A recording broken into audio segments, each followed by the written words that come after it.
우리는 예수의 제자가 되기로 결단했습니다. 그리고 제자 선기로 결단한 거죠. 그거는 굉장한 잘한 결정입니다.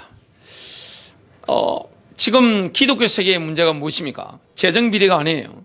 목회자의 성적 타락, 성도들의 성적 타락, 그게 아닙니다. 가장 큰 문제가 뭡니까? 현실 가운데 하나님 나라의 비전이 없어진 겁니다. 그냥 십자가에서 구원받고 죽으면 천국 가는 그 수준, 그건 뭐가 없느냐, 지금 중간 단계가 없는 겁니다. 교회에서는 그냥 영성이 있는 것처럼 보이지만 가정이라든지 사업장, 직장인장에 뭐가 없는 겁니까? 영성이 없는 겁니다. 그래서 나의 영성은 어디서 드러나느냐? 예배당에서보다 가정입니다. 사업장입니다. 직장인장입니다. 학교 현장입니다. 거기서 나의 영성이 드러나게 됩니다. 내가 어떻게 살고 있는가, 그게 바로 영성입니다. 영성이라는 것은 뭡니까? 영의 성질을 영성이라고 합니다. 그래서 뭘 갖추는 게 중요합니까? 이 성령의 열매, 그 인격이죠. 그게 바로 영성입니다. 그 예수의 제자가 되는 게 불가능하다고 많은 분들이 생각합니다. 착각합니다. 그래서 예수의 제자가 됐고, 예수님께서 말씀하신 너희는 가서 모든 족속으로 제자를 삼으라, 제자를 삼아 가르치라, 이 말씀이 나와 상관없는 것처럼 생각합니다. 주님이 말씀하신 게 뭡니까? 가서 제자 삼으라, 가르치라, 이 말씀인데, 이 말씀에 내가 순종하고 하려면 지금 시대 흐름을 거슬러 올라가야 됩니다. 교회 그냥 다니는, 주일날 기만 빌려드리는 정도, 그 수준을 벗어나야 됩니다. 하나님 나라가 어디서 실현되는 겁니까? 나의 가정에서, 사업 현장에서, 학교 현장에서 실현되는 겁니다. 그리고 지금 뭐가 없어진 겁니까? 스승으로서의 예수가 없어진 겁니다. 교회에서 듣는 거, 설교는 듣고 삶은 내 마음대로 살아버리는 겁니다. 그냥 내가 설교는 들어주는 것이고, 그 지식적으로 아는 것이고, 삶은 내 마음대로 살아버리는 거죠. 그래서 뭐가 없는 겁니까? 나의 스승이 없어지는 겁니다. 이 땅에 가장 큰 문제는 뭡니까? 기독교 세계의 근본 문제는 재정 비리가 아닙니다. 목회자의 성적 타락이 아니에요. 뭡니까? 바로 예수의 제자가 없는 겁니다. 그렇기 때문에 삶의 현장 가운데 하나님의 나라가 없는 것이고, 예수의 가르침을 그대로 따라가는 제자가 없는 겁니다. 첫 번째입니다. 하나님께서는 예수의 제자들이 예수 안에 있는 충만한 삶을 누리길 원합니다.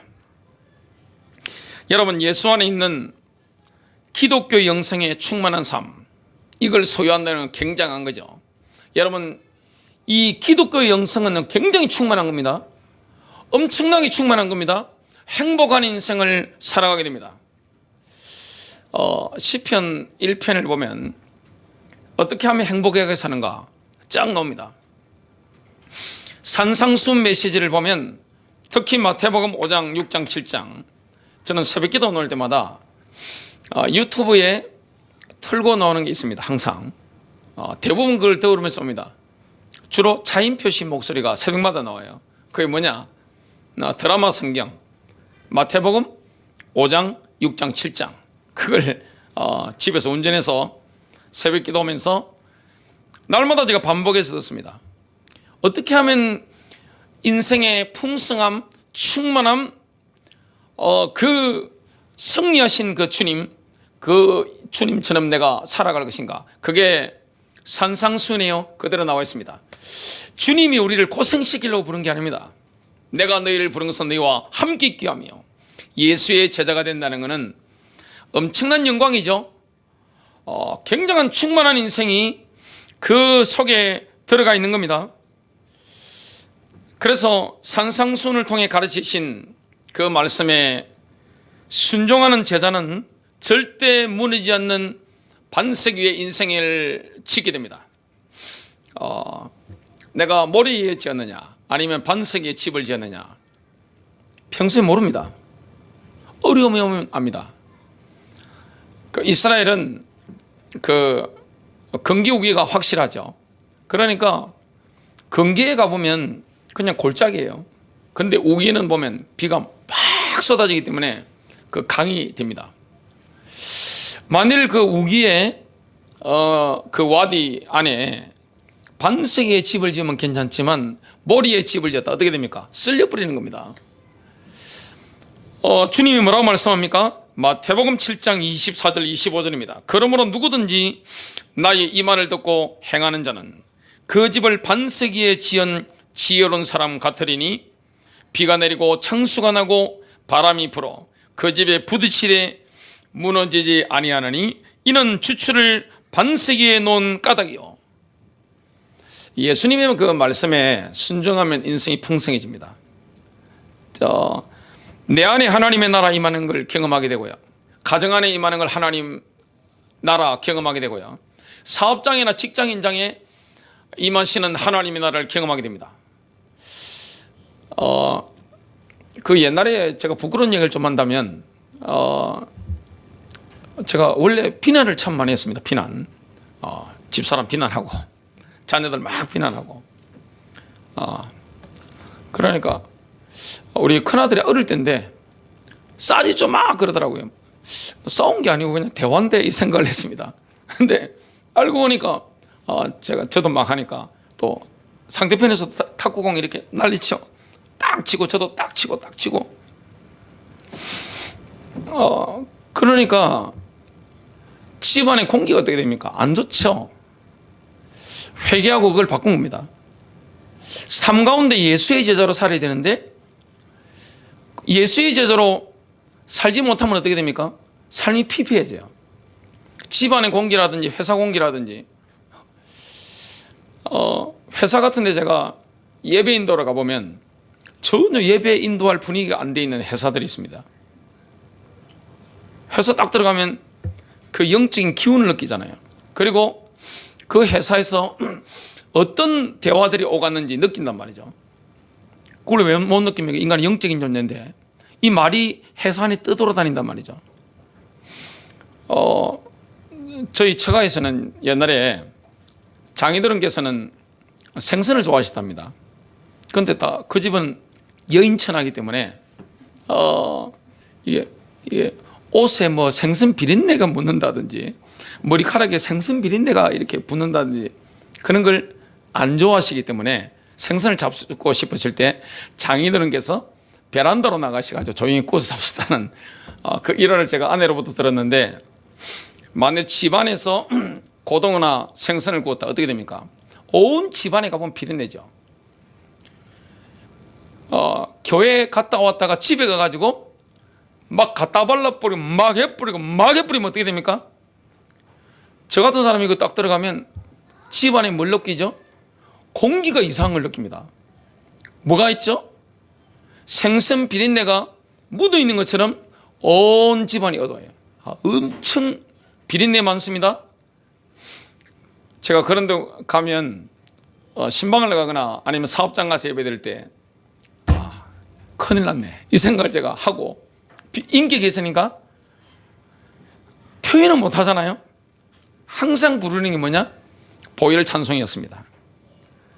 구주의 십자가 보혈로. 그러면요 회사나 가정이나 그 비린내 많은 그 공간에 있는 분들 걸리면 죽인다 이 인상 딱 컴컴하게 굉장히 어둑하고 그냥 곰팡이가 핀 얼굴을 가지고 있다가 이렇게 밝아지고 맑아지고 하는 걸 보면서 했는데 근데 그거 안 바꾸면요 제가 오고 나면 얼굴 폈다가 또다시 그죠?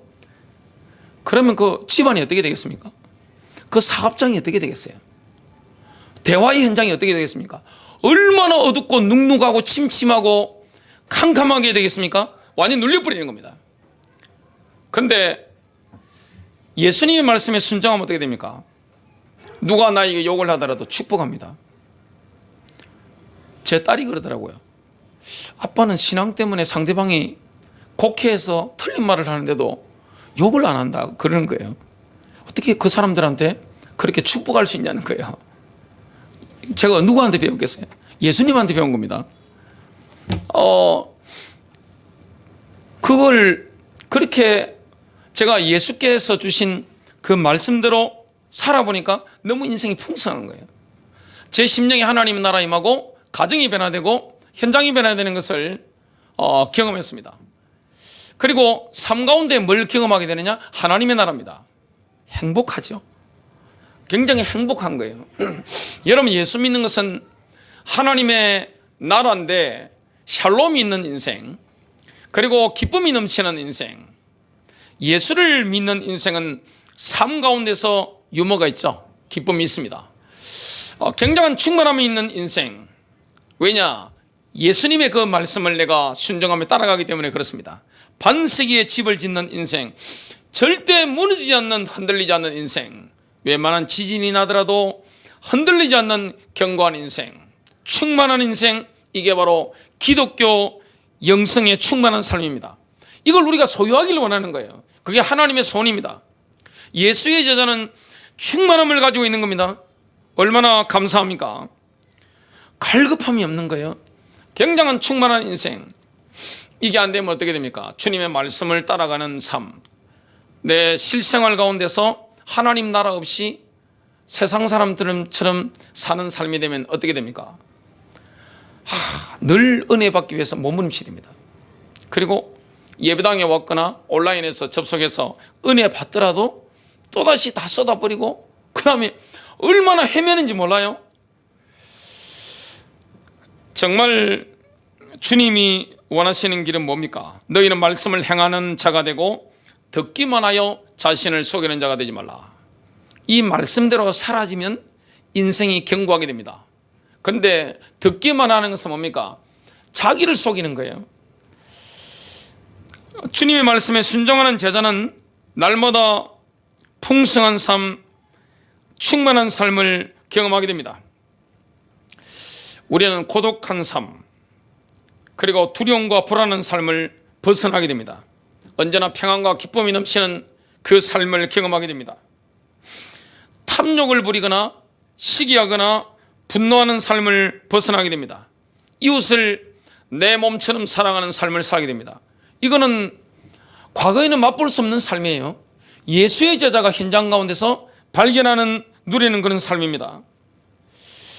그래서 예수의 제자는 임마누엘이 되어진다면, 코람데오가 되어진다면 다른 사람들로부터 칭찬받을 필요가 없죠. 굳이 누가 칭찬해 줘야 내가 힘이 나고 한다. 그러면 어떻게 됩니까? 내가 칭찬 안 받으면 낙심한다 이 말이잖아요. 그 주님 앞에서 하는 게 아니잖아요. 누가 나를 알아주면 너무너무 힘이 난다. 그러면 누가 나를 알아주지 않으면 힘이 빠진다는 말이잖아요. 그 사람 앞에 하는 게 아닙니까? 남들이 나를 칭찬하지 않다 할지라도 전혀 문제가 안 되는 거예요. 아무 문제가 안 되는 거예요. 왜냐? 내가 하나님의 나라를 지금 누리고 있는 겁니다. 예수께서 이 땅에 오셨을 때 보이신 본이 무엇입니까? 위에서 주신 그 하나님의 뜻, 그 길만 가는 거지. 누가 욕을 한다고 해서 같이 막 욕하거나 막 하거나 이걸 안 하셨잖아요. 하나님은 그 사랑의 높이에서 얼마나 높으신 분입니까? 주님은 악한 사람에게도 비를 내리시잖아요. 악한 사람에게도 공기를 주시고 태양을 비춰주십니다. 그게 하나님의 자비입니다. 그 충만한 인생, 그것을 우리가 소유하게 된다. 그건 너무나 놀라운 거고 이전에 상상할 수 없었던 삶입니다. 그 삶을 예수의 제자들이 누리게 되는 겁니다. 그래서 천국의 삶, 하나님 나라의 삶은 뭡니까? 순종이 곧 풍요함입니다. 순종하면 풍성해지는 거예요. 하나님 말씀에 내가 순종하면 어떻게 됩니까? 굉장히 형통하게 되는 겁니다. 구약이나 신약이나 마찬가지죠. 승리하는 길이 무엇입니까? 총사령관 여호수아에게 우리 주님이 뭐라고 말씀했습니까? 너를 맞설 자가 없을 것이다. 그래서 말씀을 너의 입에서 떠나지 말게 해라. 여러분, 승리하는 길이 뭡니까? 하나님의 말씀이 내 입에서 떠나지 않는 겁니다. 그리고 말씀을 지켜 행하는 겁니다. 이게 순종이잖아요. 순종하면 풍성함이 있고 충만함이 있습니다. 굉장한 은혜를 우리가 누리게 되는 겁니다. 그래서 예수의 제자는 예수께서 명령하신 모든 일을 실천하는 법을 구체적으로 훈련합니다. 그리고 다른 사람 훈련시킨다. 그러면 우리가 뭡니까? 예수님의 조력자죠. 주님의 조력자가 되어 다른 사람 훈련할 수도 있고 나도 여기에 훈련을 받아야 되는 겁니다. 주님의 목적은 뭡니까? 제자를 삼는 겁니다. 지상명령이죠. 마태복음 28장 19절 20절입니다. 그러므로 너희는 가서 모든 민족을 제자로 삼아 내가 너희에게 분부한 모든 것을 가르쳐 지키게 하라. 우리에게는 뭐가 필요합니까? 구체적인 훈련이 필요합니다. 그리고 다른 사람을 뭐 하는 겁니까? 구체적으로 훈련하는 게 필요합니다. 그렇지 않으면 예수의 말씀을 듣고 행하는 사람이 될 수가 없는 겁니다. 그래서 제자 삼는 사람은 뭘 경험하게 됩니까? 주님의 임재입니다. 내가 주님의 말씀을 내가 따라가면서 나 자신을 훈련할 수 있고 다른 사람을 훈련할 수 있습니다. 제자 삼는 어려운 게 아니에요. 말씀을 따라가는 게 뭐가 어렵습니까? 전혀 제자를 삼는 게 엄청난 박사학위가 필요한 게 아니에요. 누구나 할 수 있는 겁니다. 내가 하나님의 나라 누린다. 그럼 뭐가 어려워요? 내가 직장에서, 사업장에서, 가정 현장에서, 학교 현장에서 하나님 나라 누린다. 제가 딸한테 가르치는 게 뭐냐? 학교에서 남의 말하지 마. 그 이야기를 합니다. 아무리 다른 친구들이 누구 말을 하더라도 남의 말을 하지 마. 그걸 가르칩니다. 그것만 안 해도 어떻게 됩니까? 뒷담화만 안 해도 인생이 얼마나 풍성하고 그 현장을 밝게 만듭니까? 대부분 사람들은 뭐합니까? 어둡게 살죠. 영적으로는 빛 가운데 들어와 있으면서도 실제 삶은 어떻습니까? 현실 가운데서, 현장 가운데서는 굉장히 어둡게 사는 겁니다. 아니, 늘 남을 흠을 잡고 이렇게 입으로 비판하고 비난한다. 그게 옳은 말 같죠? 틀린 겁니다. 마음이 교만한 거예요. 겸손한 사람은 흠을 잡지 않습니다. 그리고 그 남의 허물과 연약함을 붙잡고 뭐합니까? 기도하는 겁니다. 그러면서 영적으로 분별하는 겁니다. 이것이 하나님의 나라로 우리를 살도록 만들어줍니다. 이게 바로 충만한 인생이에요. 하나님은 예수의 제자들이 예수 안에 있는 기독교 영성의 충만한 삶, 이거 소유하기를 원하는 거예요. 하나님의 말씀을 따라가는 거, 예수의 말씀에 순종하는 거. 내가 예수님이 스승이 되셔서 내 인생에 주시는 그 말씀을 내가 순종하는 거, 여기는 뭐가 있습니까? 풍성함이 있는 거예요. 충만함이 있는 거예요. 우리가 주님께 물질을 이렇게 드릴 때도 내 모든 걸 드릴 때가 있잖아요. 경험이 있는 분은 아실 겁니다. 얼마나 주님이 나에게 충만함을 주시는지. 그리고 복음을 전할 때, 그리고 남들이 나를 욕을 한다 할지라도 내가 욕하지 않고 그들을 축복했을 때 주님이 나를 충만케 하신다는 걸 경험하게 되죠. 인생에 어둠이 없는 거예요. 이거는 과거에 우리가 상상도 하실 수도 없는 거고, 주변에서 만일에 불신자 가정에 자랐다면 본 적도 없는 삶을 우리가 살아가게 되는 겁니다. 얼마나 풍성한 거예요? 얼마나 충만한 거예요? 이게 바로 하나님의 나라입니다. 주님이 나의 스승이시기 때문에 그분이 말씀하시는 대로 내가 아멘하고 순종하는 겁니다. 순종을 했더니만 경험하는 게 뭡니까? 임마누엘이죠. 복 중에 복이 뭡니까? 임마누엘. 코람되어죠. 하나님 앞에서. 이거 정말로 하면 어떻게 됩니까? 제가 어떤 바이올린 켜시는 그 분한테 들었습니다. 본인은 세상에 그 바이올린 연주할 때나 교회에서 바이올린 연주할 때 임마누엘이 안 된다는 거예요. 제가 왜 그렇습니까 하니까 어릴 때부터 바이올린 켜고 이거 사람 앞에서 늘 했다는 거죠. 그러니까 하나님의 임재로 들어갈 수가 없는 거예요. 내가 완전 은혜 가운데 들어가야 되는데 풍성하지 못한 거죠. 내가 삶 가운데서 예수께서 가르치신 그 말씀에 나의 옛자의 이 본성, 이걸 딱 스톱하고 내가 성령을 쫓아서 내가 순종하면 어떻게 됩니까? 굉장히 풍성하죠. 자유합니다. 기쁨이 넘칩니다. 열매들이 막 맺힙니다. 주님이 뭐라고 말씀했습니까? 형통하리라. 여호수아에게 말씀하신 것처럼 저와 여러분 인생이 형통하게 되는 겁니다. 그때 누가 역사하시죠? 하나님의 성령, 그분이 우리 인생에 역사하시는 겁니다. 그래서 주님은 제자 삼는 자에게 뭐라고 말씀했습니까? 마태복음 28장 20절, 볼지어다 내가 세상 끝날까지 너희와 항상 함께 있으리라 하시니라. 지금 세대가 끝이 나고 우주가 새로운 국면에 들었을 때까지, 주님이 재림 오실 때까지 예수의 제자들은 매 순간 주님과 함께하게 되는 겁니다. 히브리서 13장 5절 하반절부터 6절입니다. 이는 그가 말씀하시기를 내가 너를 떠나지 아니하고 너를 버리지 아니하리라 고 하셨습니다. 그러므로 우리가 담대히 말하기를 주는 나를 돕는 분이시니 사람이 내게 무엇을 하든지 내가 두려워하지 아니하리라 하노라. 우리가 예수의 말씀에 순종하잖아요. 재림하실 때까지 매 순간 내가 너와 함께하리라. 여러분, 주님의 말씀에 순종하면요, 주님의 임재를 강력하게 느낍니다. 기쁜 거예요. 인생이 풍성한 거예요. 히브리서 11장에 보면 믿음의 사람들이 나옵니다. 그들은 믿음을 쫓아 행했죠. 그들의 삶의 특징이 뭡니까? 순종입니다. 왜 예수께서 제자들을 뽑으셨을까요?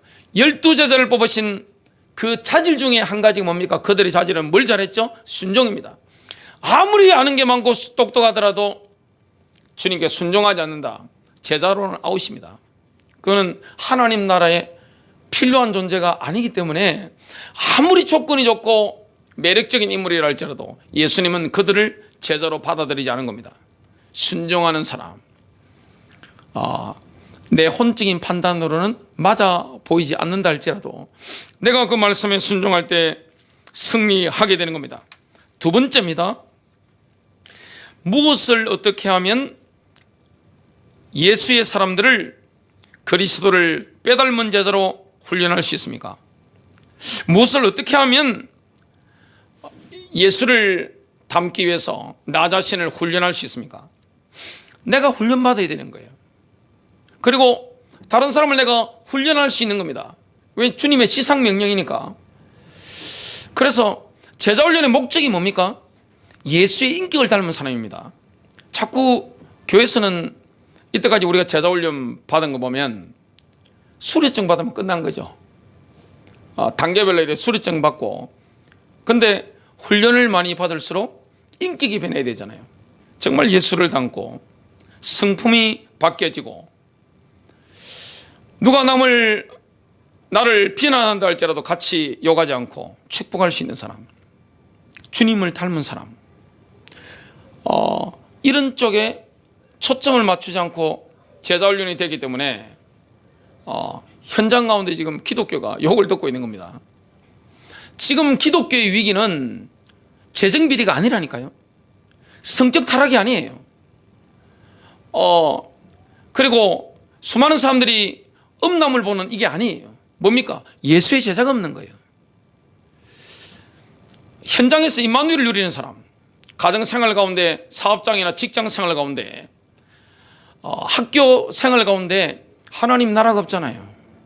하나님의 나라를 실현하는 사람, 그리고 예수님이 스승 되셔서 말씀을 주시는데 그 말씀에 내가 순종하면서 정말로 기쁘잖아요. 하나님의 나라가 실현되고 그리스도의 사랑이 나를 통해 흘러가는 이런 은혜, 이웃 사랑이 넘쳐나는 이런 은혜, 이걸 경험하는 거죠. 이게 바로 제자 훈련입니다.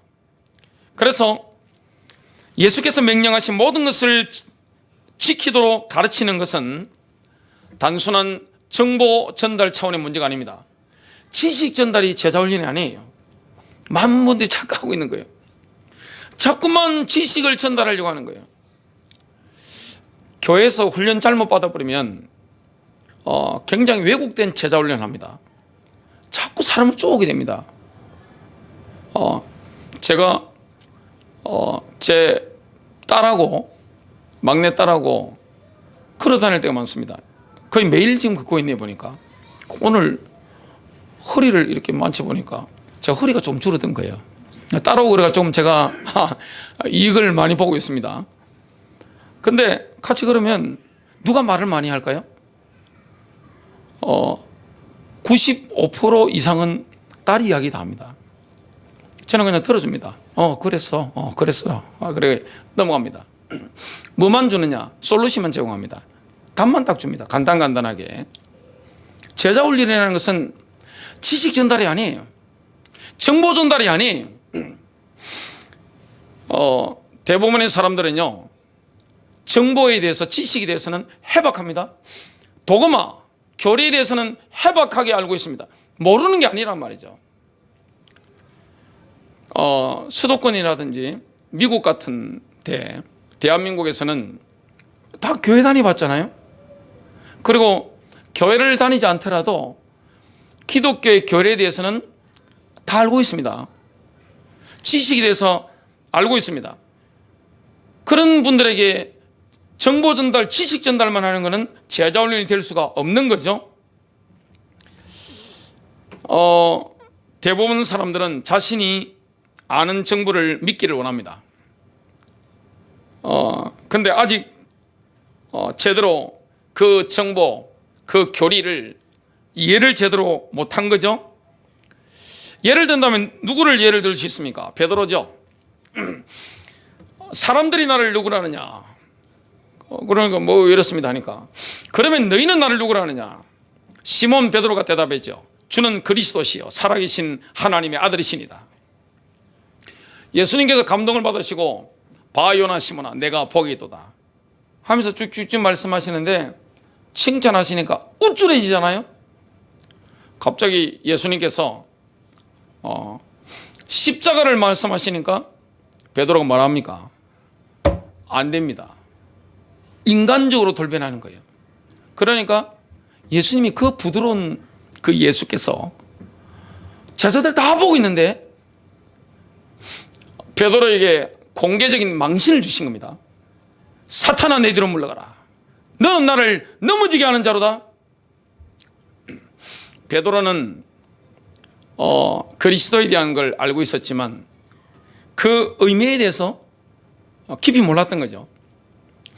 지금 교회를 다니는 분들, 그리고 교회를 다녀봤던 분들, 그리고 교회 바깥에 있는 분들도 도그마에 대해서는 많이 알고 있습니다. 그건 모를 리가 없어요. 그런데 그 의미를 모르는 겁니다. 그리스도의 의미, 제자의 의미, 하나님 나라가 무엇인지 이걸 모르는 겁니다. 교회를 다녔지만 하나님 나라의 실상을 모르는 거예요. 그리고 예수의 제자가 되어서 순종할 때 임하는 그 풍성함, 그 충만한 인생에 대해서는 맛을 보지 못한 거예요. 우리는 하나님 나라에 매혹된 사람들로 하여금 자신이 이미 아는 정답을 실제로 믿도록 도와줘야 되는 겁니다. 그래서 신약 성경에 보면 믿는다는 것과 믿음을 가지는 것을 구별하는 것은 불가능합니다. 여러분, 믿는다는 것은 믿음을 행사하는 겁니다. 진짜 믿음을 가지는 거예요. 그런데 이론적으로만 알고 있단 말이죠. 물어보세요. 교리 다 알고 있습니다. 교회 다니지 않은 분들도 지금 대한민국의 지식 수준이 얼마나 높아졌습니까? 그냥 머리 좋은 사람은 기독교 교리에 대해서 좀 들으면 바로 많이 깨버립니다. 새로운 지식 전달, 그것 많이 한다고 제자 훈련 되는 게 아니에요. 진짜 믿도록 도와줘야 됩니다. 그리고 삶 속에서 그들이 이미 아는 정답에 대해서 자동적으로 반응하도록 도와줘야 됩니다. 이미 알고 있잖아요. 그러면 현장에서 어떻게 반응하는지, 남의 말하지 마, 딸한테 제가 이야기하잖아요. 그럼 인생이 풍성해질 거야. 빛이 임할 거야.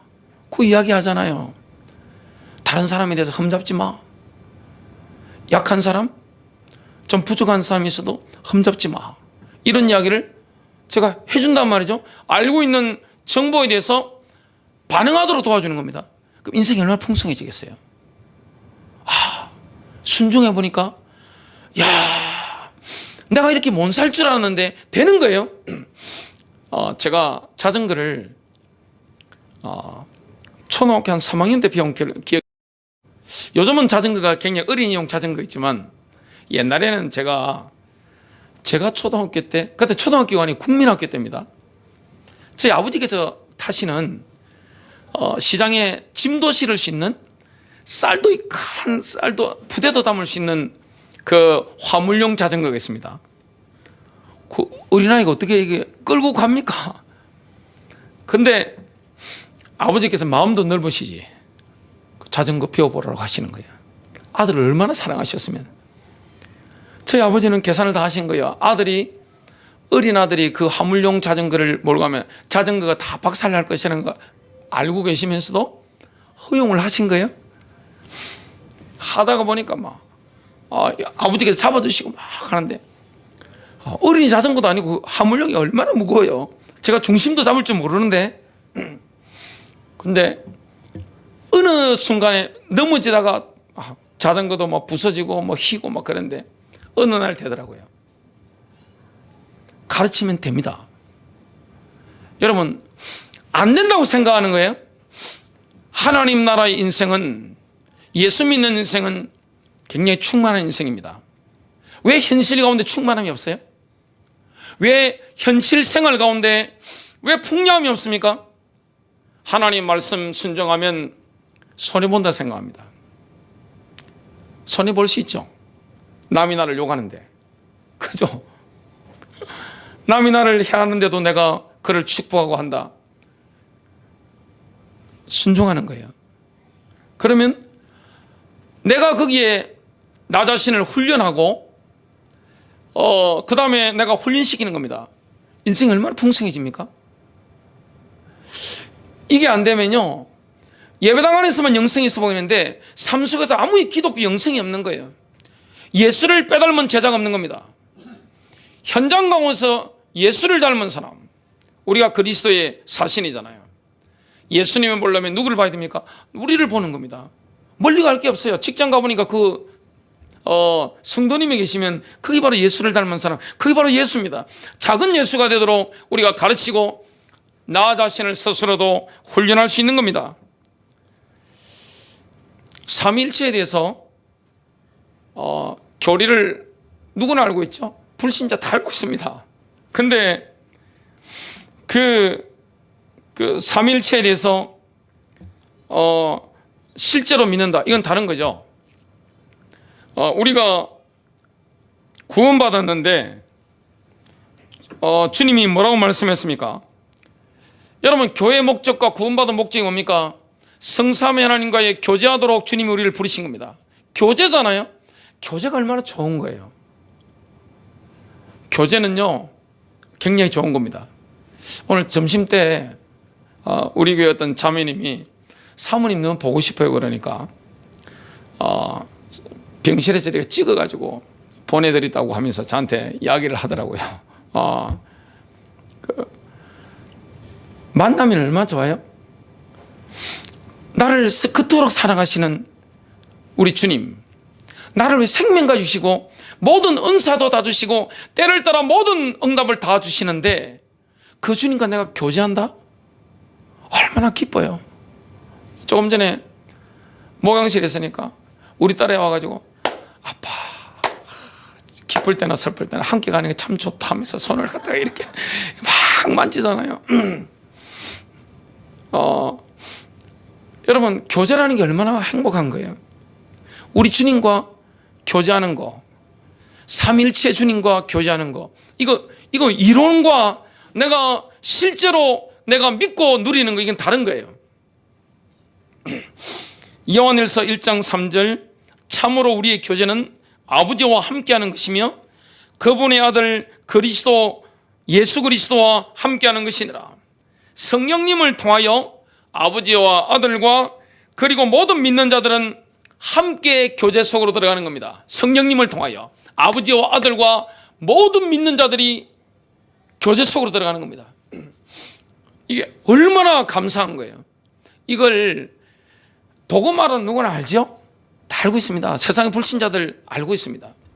근데 이걸 실제 내가 믿고 누리는 겁니다. 세 번째입니다. 예수의 제자는 제자가 되는 중요한 발걸음을 내디뎠지만 아직 완전하지 않았습니다. 예수의 제자라고 해서 어떻게 갑자기 예수를 쏙 닮은 제자로 바뀔 수가 있습니까? 사람을 보면요, 부모님에 따라 인격의 정도가 다르죠. 어떤 부모님들은 타고날 때부터 부모님이 그냥 예수님을 닮은 부모님이 계실 수 있잖아요. 그러면 그냥 그 자녀들은 인격 자체가 달라요. 얼마나 얼굴에 광채도 나고 눈에 빛도 나오고 삶 가운데 누가 보더라도 호감이 가고 사람 확 끌어당기잖아요. 근데 부모님이 그와 반대되는 부모님인데 내가 예수를 믿었다 어떻게 되겠습니까? 참 노력 많이 해야 되죠. 성령 인도를 받아서 훈련하면서 치유될 게 얼마나 많습니까? 예수의 제자는 아직 완전한 게 아니에요. 주님은 나를 있는 그대로 받아주시는 줄로 믿습니다. 주님이 나를 있는 그대로 받아주시는 거예요. 완벽한 사람처럼 그렇게 세상에서는 예수의 제자들을 그렇게 왜곡해서 생각합니다. 예수의 제자가 어떻게 완벽합니까? 완벽한 제자 별로 없어요. 예수님을 닮아가려고 발걸음을 내디딘 사람, 좀 더 단계가 앞으로 나아간 사람, 그런 사람이 있을 뿐입니다. 그런데 세월이 흘러가면서 영적으로 성숙한 상태에 이르게 되는 거죠. 그리고 예수 그리스도에 대한 체험적 지식이 시간이 흘러가면서 점점 깊어지는 겁니다. 이것이 바로 지금 현재 상태에서 누리는 영생입니다. 영원한 생명입니다. 그리스도를 날마다 알게 되는 거죠.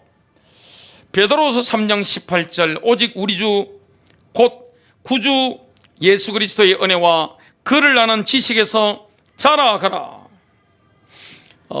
처음 예수 믿는데 누가 나를 욕하는데 같이 욕하지 않고 그를 진정으로 축복한다. 그게 가능하겠어요? 아무리 예수 생명이 있다 할지라도 잘 안 됩니다. 근데 세월이 가면서 정말 우리가 자라간단 말이죠. 그리스도에 대한 체험적인 지식이 자꾸자꾸 깊어진단 말이죠.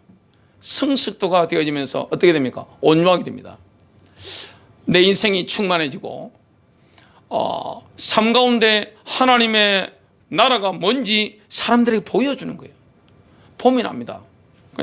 그러니까 매혹당하는 거죠. 나도 저렇게 살아야 되겠다. 이렇게 되는 거죠. 그래서 하나님의 나라를 누리는 사람 있으면 어떻게 됩니까? 기운이 얼마나 밝아요? 얼마나 맑아요? 그래서 사람을 확 끌어당기잖아요. 어둠이 없습니다. 이게 바로 하나님의 나라입니다. 베드로는 예수를 의지하는 데 수반되는 믿음의 성격을 굉장히 올바르게 표현하고 있습니다. 베드로전서 1장 21절입니다. 너희는 그를 죽은 자 가운데서 살리시고 영생을 주신 하나님을 그리스도로 말미암아 믿는 자니 너희 믿음과 소망이 하나님께 있게 하셨느니라. 우리는 하나님을 그리스도로 말미암아 믿습니다. 우리의 믿음과 소망은 하나님께 있습니다. 우리는 예수께 사로잡혀서 예수의 제자가 되어 나 자신을 그리스도께 헌신합니다. 헌신이죠. 가장 첫 번째 열쇠가. 그러면 예수께서는 내 삶의 모든 부분에서 정말 하나님을 의지하며 그리스도를 진정으로 깨달을 수 있도록 이끌어 주시는 거죠. 내가 주님께 헌신하면 주님이 나를 이끌어 주시는 겁니다. 그러나 그 진행은요, 시간이 필요합니다. 갑자기 애가 자랍니까? 성숙하는 데는 시간이 필요한 겁니다. 내가 예수의 제자가 되고 예수님을 닮은 사람으로 이렇게 변화되는 데는 시간이 필요한 거죠. 그리고 어떨 때는 뭡니까? 앞서 나가고 있는 하나님의 사람들의 코치와 도움을 받아야 되는 거죠. 예수의 제자는 그리스도를 믿는 데서부터 그리스도의 믿음을 공유하는 데까지 통과하는 겁니다. 이게 제자 훈련입니다. 그래서 성령 안에서 긋고 영적으로 성숙한 상태가 되면 갈라디아 2장 20절이 응답으로 옵니다. 이제는 내가 사는 것이 아니요 오직 내 안에 그리스도께서 사시는 것이라. 지금 내 안에 그리스도께서 사시는 것이라. 이게 되는 겁니다. 정말 세월이 흘러가다 보면 영적으로 점점 성장하다 보면 그리스도께서 가지셨던 동일한 믿음으로 살게 됩니다. 예수께서 이 땅에 오셔서 가지셨던 믿음 있죠? 그 믿음으로 우리가 살아가게 되는 그 단계까지 가게 되는 겁니다. 그게 제자 훈련이죠. 갈라디아 2장 20절 하반절입니다. 나는 지금 내가 육체 안에서 사는 삶을 나를 사랑하사 나를 위하여 자신을 주신 하나님의 아들의 믿음으로 사노라. 하나님의 아들의 믿음으로 사노라. 그리스도의 믿음으로 사노라. 결론입니다. 제자 훈련은 뭡니까? 말씀대로 사는 겁니다. 어려운 게 아무것도 없어요. 내가 제자 훈련을 받는데 뭐 박사학위 받아야 되고 이런 거 없어요. 누구나 할 수 있는 겁니다. 삶 가운데서 하나님 나라 누리는 거예요. 가정에서, 직장에서, 사업장에서, 학교 현장에서. 그게 뭐가 어렵나요? 그리고 내가 모든 삶의 부분에서, 삶의 모든 영역에서 예수님의 가르침을 받는 겁니다. 예수께서 하셨던 그 말씀대로 내가 순종하는 겁니다. 그 훈련을 하는 겁니다. 그러면 어떻게 됩니까? 예수를 닮은 사람으로, 쏙 빼닮은 사람으로 변화되는 겁니다. 승리하시기를 주님의 이름으로 축복합니다.